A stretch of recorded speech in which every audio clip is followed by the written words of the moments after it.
Welcome to the Strange History Podcast, where we journey through the streets, alleys, and forgotten corners of history to uncover the stories that have shaped the world as we know it today. I'm your host, Amy, and today we're diving into the gritty, often overlooked world of the London crawlers, the desperate souls who navigated the grimy streets of Victorian London on hands and knees, and the ragged schools that strove to educate the poorest children in Victorian times. Victorian London, a city of opulence and grandeur for some, was also a place of suffering, poverty, and dehumanization for many. Amidst the sprawling Industrial Revolution, one of the most disturbing aspects of this era was the phenomenon of the crawlers, men, women, and children whose lives were defined by their desperate need to survive. But what does this mean exactly? Let's dig deeper. In the mid to late 19th century, London was undergoing a massive transformation. The Industrial Revolution was in full swing, bringing prosperity for many, but also exacerbating social divides. With factories churning out goods, people flocked to the city for work. The population exploded, but the rapid growth left the poor struggling to survive in overcrowded slums. The crawlers were, in many ways, the embodiment of this social despair. So, why were they crawling? In short, the crawlers were individuals who had no other means of surviving but to beg for food and charity. They were made up of the elderly, such as widows, who had lived by means of support from a spouse who had since passed on, orphans, the disabled, and others who had no way to work. And more, there was no discrimination amongst gender or age. To survive, they often crawled along the filthy cobblestone streets. Some reports even described their movements as deliberate acts of crawling on their hands and knees through crowds, shops, and public squares. They were seen as a form of extreme begging, but it wasn't a practice adopted out of choice. It was a grim survival tactic. Imagine, for a moment, being forced to live in the dirt on your hands and knees, begging for scraps of food, just to make it through another day. For many crawlers, this wasn't a short-term situation. In fact, for some, it was a way of life. Chronic malnutrition, coupled with the debilitating effects of crawling, led to severe physical disabilities. The condition of a crawler's body was often a shocking testament to their suffering. Legs could become twisted or malformed from years of crawling along the unforgiving cobblestones, which in turn would make it even harder to leave the streets. But the psychological toll was just as severe. To be reduced to crawling for charity meant being stripped of your dignity and identity. For the middle and upper classes who watched them from the safety of their homes and shops, these individuals were little more than spectacles, living reminders of the consequences of unchecked poverty. The existence of the crawlers was tied to the larger issue of poverty in Victorian London. The rise of industrialization brought wealth for the few, but led to the brutal exploitation of the many. As the city expanded, the working-class population grew in parallel with squalor. The crawlers were, in many ways, symbolic of the growing divide between the rich and poor. At the time, social attitudes toward poverty were harsh. Many Victorians saw the poor as morally inferior, deserving of their suffering due to their lack of work ethic or bad choices. But in reality, for many crawlers, circumstances such as illness, injury, and unemployment forced them into a life of desperation. The workhouses were overcrowded and inhumane. So, for some, crawling was their only means of surviving the harsh streets. Additionally, charity systems, like almsgiving, were often the only recourse for these individuals. And while some generous souls gave, it wasn't a solution, but rather a temporary relief from their daily struggle.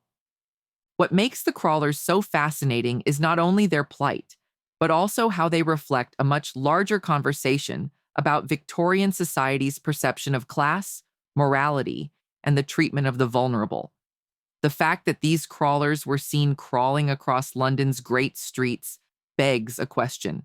How could a city that prided itself on its empire, its progress, and its wealth allow such suffering to go unnoticed or be considered a spectacle for the rich?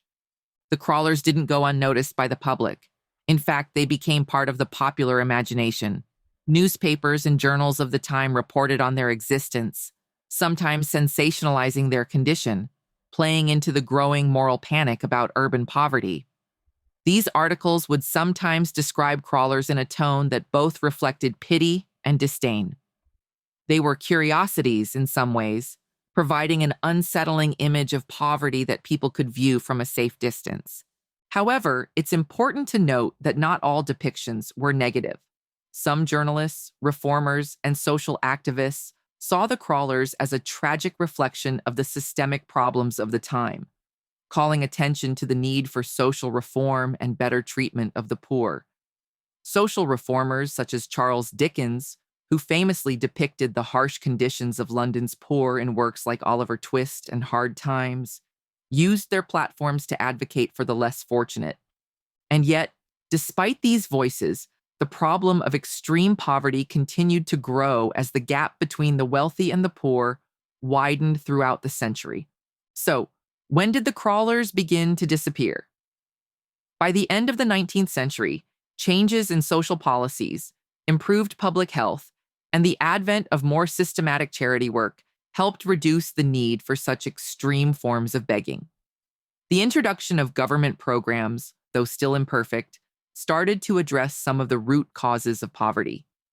Additionally, as public awareness of the condition of the poor grew, social movements began to press for legislative changes. The workhouses became more structured, the poor law was reformed, and in the early 20th century, the welfare state began to take shape in the UK, eventually providing more support for the needy, though it would be many decades before the safety net would become truly comprehensive. Despite the end of the crawlers, the scars left on Victorian society remain visible in the legacy of poverty, class struggle, and the development of social welfare systems. The London crawlers are a haunting reminder of the human cost of inequality, of a society where the wealthy walked past the most vulnerable without a second glance. Their bodies, broken and twisted from years of crawling for survival, tell a story of resilience, but also one of deep neglect.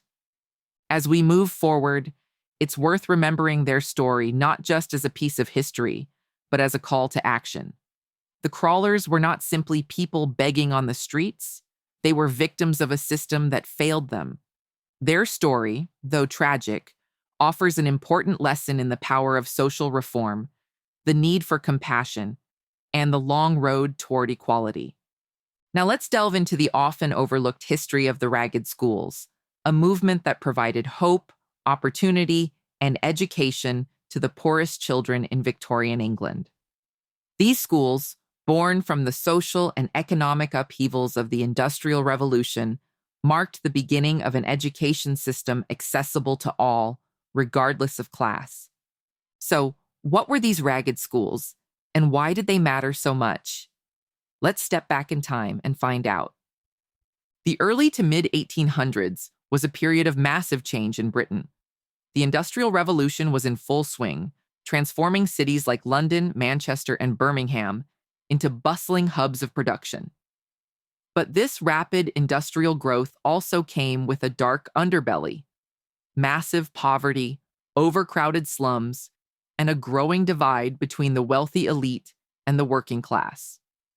Imagine living in a time when children, some as young as 5, worked long hours in coal mines, factories, and even on the streets just to help their families survive. Education was not free, and for many poor families, it was out of reach. Most children didn't have the luxury of going to school because they had to work to make ends meet.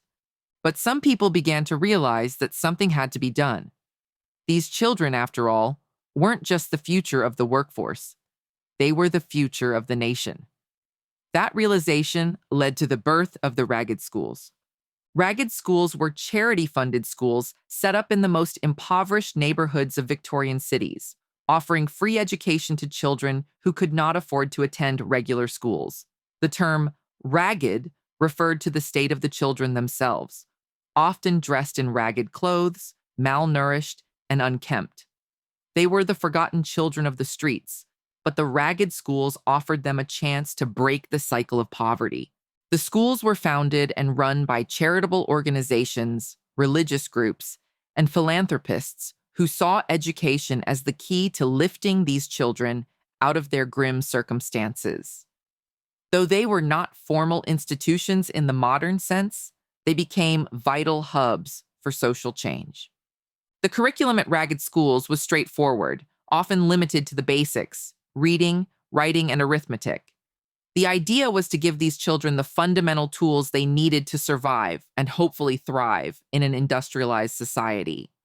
Religious instruction was also a significant part of the curriculum, with many schools run by church groups or with a religious foundation. Children would often spend time learning scripture alongside their lessons in literacy. While this could be seen as an effort to moralize and civilize the poor for many children, it provided a rare chance to learn about the world beyond the harsh realities they faced at home. The teachers at these schools were often volunteers, many of whom had limited formal training themselves.